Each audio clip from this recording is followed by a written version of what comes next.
That good-for-nothing wife. Just ditch that woman before we get in real trouble. As soon as they thought I was asleep, my husband and his mother completely changed their attitudes. They left home, but claiming they didn't want to lose their assets, they shamelessly returned and began causing chaos. When I confronted them with reality, my name is Daisy. I'm 30 years old. I got engaged to my husband, Brad, after dating him for 5 years. We were living with his parents in their house. Initially, we had agreed to buy our own house when we had our first child. It's been nearly 2 years since then, but we haven't been blessed with a child, and we're still living with his parents. Living with my husband, his mother, and his younger brother, I was often the subject of concern from those around me. My parents lived far away, a distance that required air travel, and they always expressed regret that they could not help me. However, my husband was always kind to me, and I had a good relationship with my mother-in-law. So far removed from the typical mother-in-law, daughter-in-law issues that it felt like they didn't apply to us. Because of this, I was very happy. One day, I got into an accident and broke a bone. I was hospitalized and couldn't move on my own. In the early days after the accident, my husband and mother-in-law visited me daily and worried for me. Now they only visit once a week. I was grateful they even came to visit, but the next day after the doctor told me I might have lasting injuries. She can't do housework or anything, but she's going to cost us more than ever. What a useless wife. She has lingering issues. Having kids is even more out of the question, right? Yeah, maybe now that it's come to this, I think it's a good thing we don't have kids. And if she stays bedridden forever, I'll have to do all the housework and care for her. I didn't agree to marry for this. Wasn't it to do the housework and caregiving? If she hadn't gotten into an accident, she could have continued as our maid. What a disappointment. Before this becomes too troublesome, get rid of that woman. I'll get it. I'll divorce her quickly. Thinking I was asleep, the two of them had this conversation in my hospital room. I was nothing more than a maid and a caregiver to them. After that, the attitudes of my husband and my mother-in-law towards me became blatantly cold. Your husband hardly comes, does he? He must be searching for a new woman.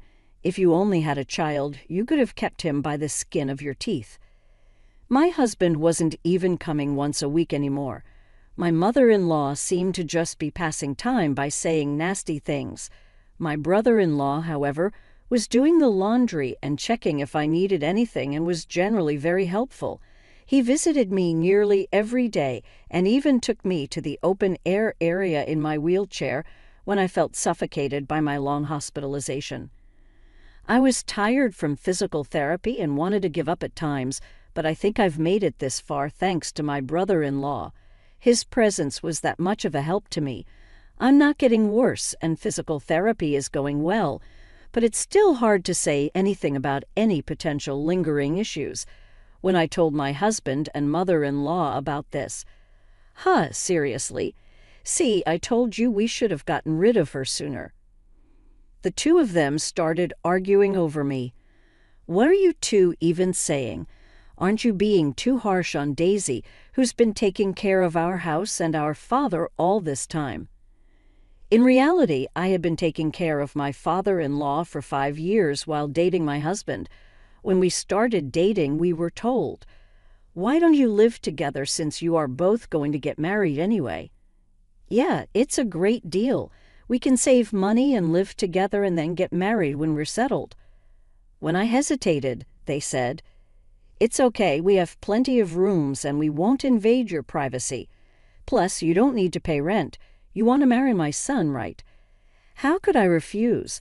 But in return, "We have a favor to ask, Daisy. While you're working from home, can you look after our father who needs care? It's only for 4 to 5 hours during the day when my mother is out for her part-time job. We also have my brother, so the two of you can work together." My brother-in-law was also working from home. So he and I teamed up to take care of my father-in-law in the house. My father-in-law and brother-in-law were very close. My father-in-law had a hobby of collecting furniture, and even had a separate house just for it. My brother-in-law and I always enjoyed hearing about his hobby. My father-in-law loved his caring son Reagan. Eventually, my father-in-law's health began to decline, and after years of care, he passed away. After that, my husband proposed to me, saying thank you for always taking care of my father. Let's continue to be together. Let's get married. Despite having worked hard on housework and caregiving, the moment I became immobile, my husband and mother-in-law's attitude was as if I was worthless. Even I, normally composed, was infuriated. Force me, please pay what you're supposed to. Well, I don't want any trouble, so I'll give you the house. Let's waive the other division of property. I wondered if he would really give me the house. But since my father-in-law had left an inheritance, a lot, and it was divided among my mother-in-law, Brad and Reagan, the inheritance amounted to approximately $300,000 each, so he seemed to have enough assets. Reagan was told to handle all paperwork with the executor, and he had to visit the court several times, which was quite a hassle. No way, we can't give away the house. If we divide the property, I'll lose half my savings. It's just a wastefully large house in the countryside. Even if we give it away, it's not an issue. Even at the highest estimate, it's only worth about $100,000, plus various fees will be deducted when we sell it. It's cheaper than losing half my savings. Well, if you say so, Brad, but what if she demands more later? What if rumors spread in the neighborhood because we abandoned her? The two debated what to do with me. Then I'll take her in, Reagan, Brad's brother, interrupted. Why would you go out of your way to do that? Ah, you've been interested in Daisy, haven't you? That's why you're so willing. You can have her if you want, but she's no longer of any use to us. Don't ask to take Daisy and the house back later, okay? Why would I? I just hope you won't come asking for money later, and remember, you can't return damaged goods. Brad and Reagan signed papers and arranged to formally change the property title through a lawyer. I'll take out some money for my savings, so why don't you find a younger, healthier, and prettier woman to marry and build a better house? Sounds good. Hey, Daisy, get a lawyer to file for our divorce quickly. They said they'd stay in a hotel for a while and left the room. Reagan and I silently saw them off. I had to find a lawyer to file for our divorce first. Reagan helped me to file for the divorce, and in a few days, Brad and I became complete strangers. A week later, Brad and my mother-in-law packed their belongings and left the house. It was strange that Reagan, Brad's brother, continued to visit me. Now that I've divorced your brother, there's no need for you to worry about your former sister-in-law, he responded. I'm doing this because I want to. I didn't get along with you just because you were my brother's wife. We both provided care and did housework together. We've talked a lot more in these 7 years than you ever did with my brother. We're friends, aren't we? Reagan said with a gentle smile. All I could do was express my thanks and gratitude. A month later, I was discharged from the hospital. Although I had to visit the hospital for physical therapy, I felt relieved to be home after such a long time. Do you think those two will really ever come back? I'm worried they might come back and make me work again. If they come back, I'll drive them away. I can't forgive them for treating you so horribly. Plus, they have no right to return to this house, Reagan reassured. I was still unable to move as before, so Reagan took care of most of the household chores. Fortunately, as I had been working from home as a freelancer, I was able to return to work and contribute financially. Thanks to the bi-weekly physical therapy, I recovered smoothly without any complications. A year later, I was able to live as before, and Reagan and I collaborated on the housework. We spent more time together, using our days off to go on trips. Just when I thought our peaceful days would continue, a storm suddenly came. One night, while Reagan and I were eating dinner, the door was knocked and the intercom rang repeatedly. When I nervously answered, the person on the monitor was Brad. Hey, open up. Thinking this noise might disturb the neighbors, I opened the front door and Brad entered the house without hesitation. "What do you want?" "Huh. Why do I have to put up with such an attitude just for coming home?" "This isn't your home anymore. State your business and leave quickly." "What are you talking about? I'll be living here again from today." "Oh, I'm hungry. Hey, Daisy, give me some food." "My ex-husband ordered me to serve food." "Hey, cut it out. Why are you here?" "Well, I've spent almost all my money. My mom will be here soon, too, so leave the door unlocked." Being that I remained silent, he said, "Oh, you're all healed up, huh? That's great. Let's get back together. You must have had a hard time without me." My ex-husband, who still mistakenly believed I loved him, approached me with a disgusting familiarity. The sheer audacity of him made me feel sick. "Stop it. I divorced you. I don't care about you anymore." "Don't get cocky. You've been living on my money all this time, and you can't do anything but housework. Just shut up and do as I say," Brad shouted at me. Just then the door opened and his mother arrived. "You left the door unlocked. That's careless." "Oh, what's going on?" "She's been getting cheeky, so I was giving her a bit of education. She's grown thick-skinned in the year we've been away." Once again, Brad and his mother began to make themselves at home, as if it was the most natural thing in the world. "Enough is enough. This isn't your home. I'm calling the police." "Oh yeah, about that. This house was originally in your father's name, right? So that means that the heir, including my mother, makes our agreement null and void, doesn't it?" Brad said, shouting such an unreasonable claim. "You've promised to give me the house. If you're nullifying that, then everything about the division of property should be nullified as well. Give me half the savings." "Sure, but I don't have it anymore. Didn't I tell you earlier? I've squandered it all. I quit my job, spent it all on booze, fun investments, you name it." I was taken aback by Brad's words. It was unbelievable that he could have spent such a large sum of money in just 1 year. "Also, I have some debts with consumer finance, about $20,000, I guess. Can you pay for me?" I initially thought he was lying, but his mother confirmed it. "I can't lend you that much money." "I'm not asking you to lend it. I'm telling you to pay it. I'm not giving you any money. I'm calling the police," as Regan dialed the police to report the situation. "You've become quite daring in the past year. You're just showing off because Daisy's here."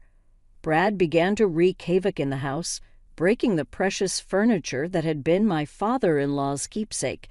His mother also started to destroy the furniture, laughing as she did so, something so terrible that's the memory of my father and aunt. Brad and his mother continued their rampage, ignoring my pleas. About 10 minutes later, when the police arrived, I explained the situation to them. "This is quite a mess. Let's hear your side of the story." "Huh? What's wrong with me breaking things in my own house?" "That's right. We're just crushing things we don't need. What's the problem?" When the police seemed unsure how to respond to this, Regan stepped in. "This house has never belonged to these two. It's under Daisy's name." "Huh? What kind of nonsense are you talking about?" "Actually, before he passed away, our father-in-law left a will through a lawyer."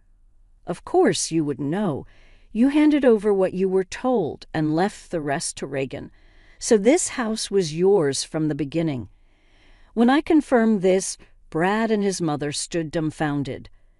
"So this isn't your property then?" "Oh, hold on. But I'm her ex-husband. We're like family, so she'll forgive me, right?" "Don't make me laugh. You're a stranger.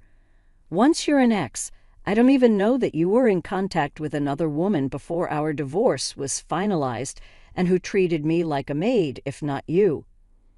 No, that's not what happened. I was just going along with what my mom said. She ordered me to do all this." "Brad, what are you saying? Your failed business, your failed relationships with young girls, your gambling in debts. Aren't these all you're doing?" According to his mother, Brad had been trying to marry a young woman after our divorce. He also quit his job to start his own business, but it failed in just a month. Even with money, Brad was rejected by the unemployed man and became reckless, going around playing and gambling, saying that he had money and could afford it. He had said that he had almost no money left, and it seemed that it was indeed nearly zero. "You brought this upon yourself. All this is Brad's fault, so at least forgive me." Despite their previous condescending attitudes towards me, they both desperately pleaded for forgiveness, trying to shift the blame and groveling. This was truly ridiculous. "No, I won't forgive either of you. And this isn't something from the past, is it? You were treating me like a servant until a moment ago, right? Not leaving when I asked you to leave is illegal. And since the furniture collected by my late father-in-law is now mine, you'll need to compensate me for that." But all right, we will compensate you. Just please don't get the police involved. You wouldn't want me to go to jail, would you? I actually don't care at all. By the way, we're married. It turned out I was married to my brother-in-law Reagan, or rather he was my former brother-in-law, now my husband. It hasn't even been a year, and you've moved on to another man, my own brother, at that. What are you talking about? You moved on before you were even divorced, didn't you? You wouldn't return Daisy to me, no matter how many times I asked. Stop clinging to the past already. Brad was left speechless. I don't care anymore. I'll pay for whatever damages there are. How much for my idiot husband's junk? Well, if we calculate roughly, about $100,000. Huh. What? The furniture that my father-in-law had collected was all high-end pieces made by famous designers. Brad and his mother, who had no interest in these items, seemed to have believed they were just junk. You're going to compensate for what you've broken, right? We're not sure if we can get the same items, but make sure to pay properly. Brad and his mother, unable to afford such compensation, were distraught. For the time being, the police took the two of them away for trespassing and vandalism. Of course, I didn't forgive them and went ahead with the lawsuit. Afterwards, Brad and his mother, who were desperately seeking help from Reagan, were bluntly rejected, with him saying, "Unashamed to even be related by blood." Brad and his mother were likely receiving their just desserts together. And there's one more thing I kept secret. My father-in-law told me to sell the house and use the money as I wish. Reagan had told me that the price of the house was $100,000, but in reality the documents stated the value of the house around $500,000. It's a good location, so it might sell for a bit more, but for now, Reagan and I decided to take it easy in the house my father-in-law left us with, no plans to sell it. Eventually, we plan to sell the land and build a new house. I had some worries about having children, so after getting married to Reagan, I went to the gynecologist for a checkup, but there were no issues with either Reagan or me. Now, with the troublemakers gone, Reagan and I are living happily together.